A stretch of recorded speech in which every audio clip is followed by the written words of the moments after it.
Savais-tu qu'au XIVe siècle, la ville de Tombouctou était 5 fois plus grande que Londres? Et même quelle était alors la ville la plus riche du monde? Abonne-toi et activez la cloche pour ne rien manquer de nos prochaines vidéos, merci.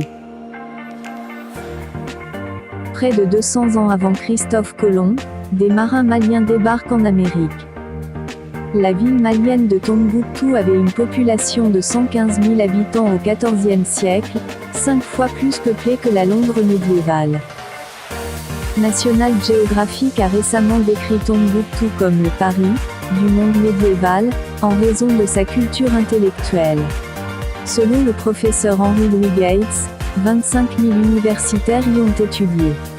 Beaucoup de vieilles familles d'Afrique de l'Ouest ont des collections de bibliothèques privées qui remontent à des centaines d'années. Les villes mauritaniennes de Chimboti et Oudan ont un total de 3450 livres médiévaux écrits à la main. Il y aurait 6000 autres livres dans la ville de Oualata. Certains remontent au 8e siècle après Jésus-Christ. Il y a un peu plus de 11 000 livres dans des collections privées au Niger.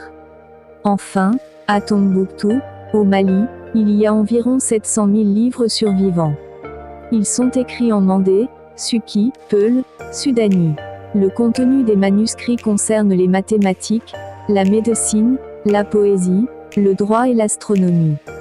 Ce travail représente la toute première encyclopédie, au XIVe siècle, bien avant que les Européens n'en aient l'idée plus tard, au XVIIIe siècle.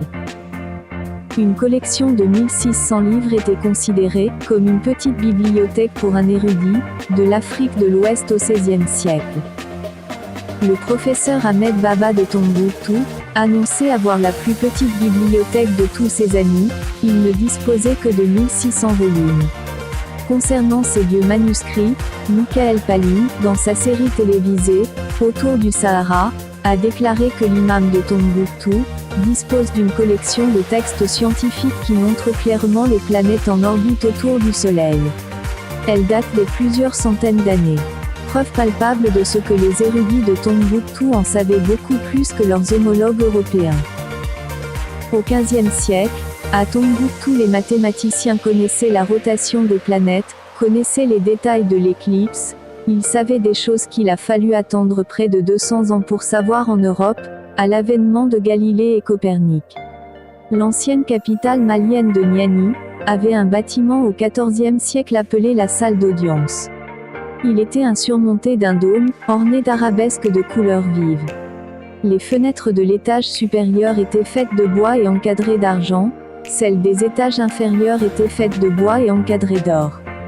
Les marins maliens sont arrivés en Amérique en 1311, 181 années avant Christophe Colomb. Un savant égyptien, Ibn Fadel al-Umari, a évoqué ce fait, autour de 1342.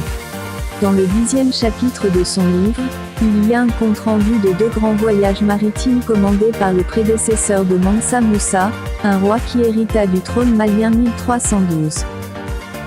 Les auteurs modernes l'identifient comme Mansa Aboubakar II. Ces événements se déroulent à une période où l'Europe en tant que continent était plongée dans l'âge des ténèbres, ravagée par la peste et la famine, ses habitants s'entretuant pour des raisons religieuses et ethniques. Témoins de la grandeur de l'Empire du Mali, sont venus de toutes parts au monde.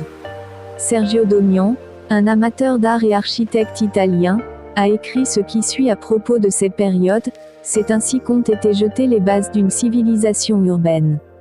Au fait de sa puissance, le Mali avait au moins 400 villes, et l'intérieur du delta du Niger était très densément peuplé.